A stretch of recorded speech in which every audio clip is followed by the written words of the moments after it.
ஆச்சி பாதாம் ட்ரிங்க். ஆச்சி பாதாம் ட்ரிங்க் ஒன்னு வாங்கினா ஒன்னு ஃப்ரீ.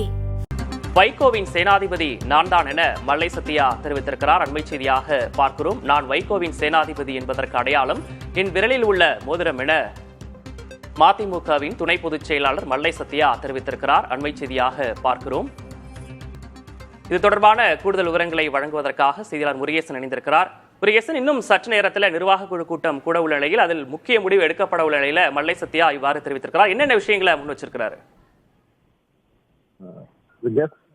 மதிமுக துணை பொதுச் செயலாளர் மல்லை சத்யாவிற்கும் முதன்மை செயலாளர்கள் கூடிய வைகோவில் மகன் துறை வைகோவுக்கும் இடையே கருத்து வேறுபாடு காரணமாக நேற்றைய தினம் முதன்மை செயலாளர் பதவியை துறை வைகோ ராஜினாமா செய்தார்கள். இந்த பரபரப்பான சூழ்நிலையில் இன்று காலை 10:30 மணிக்கு நிர்வாக குழு கூட்டம் கூறுகிறது. கிட்டத்தட்ட 150க்கும் மேற்பட்ட இந்த நிர்வாக குழு கூட்டத்தில் பங்கேற்கிறார்கள். குறிப்பாக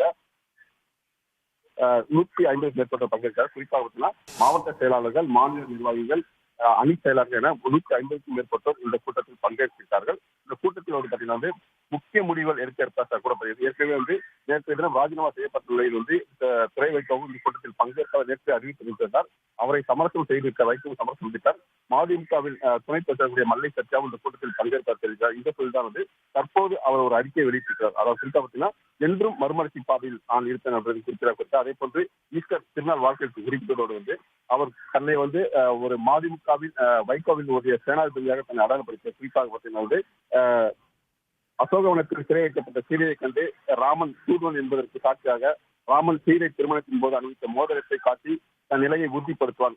அதே போன்றுதான் தற்போது நான் திராவிட இயக்க போர்வால் புரட்சித்தலைவர் வைகோ தலைவரில் சேனாதிபதி என்பதற்கு அடையாளமாக என் மோதிர விரலில் தலைவர் வைகோ முகம் பறித்த மோதிரம் கட்டை பாக்கெட்டில் என்றும் அவரின் பைக்கூடம், இதுதான் என் அடையாளம், இதுவே எனக்கு மகிழ்ச்சி என்றும் மறுமலர்ச்சி பாதையில் அப்படின்ற தெளிவாக குறிப்பிட்டார். இந்த சூழலில் கட்சி நிர்வாக கூட்டம் கூட இருக்கிற 10 மணிக்கு என்ன மாதிரியான முக்கிய முடிவுகள் எடுக்க இருக்கிறார்கள், துறை வைகோ ராஜினாமா செய்ய கடிதம் ஏற்கப்படுமா அல்லது தொடர்வாரா என்பது குறித்தாம் ஆலோசிக்கப்பட்டு இருவரையும் சமரசம் செய்ய முயற்சி வைகோ மேற்கொள்ள இருக்கிறார்.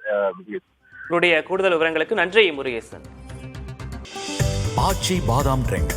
ஆச்சி பாதாம் ட்ரிங்க் ஒன்னு வாங்கினா ஒன்னு ஃப்ரீ.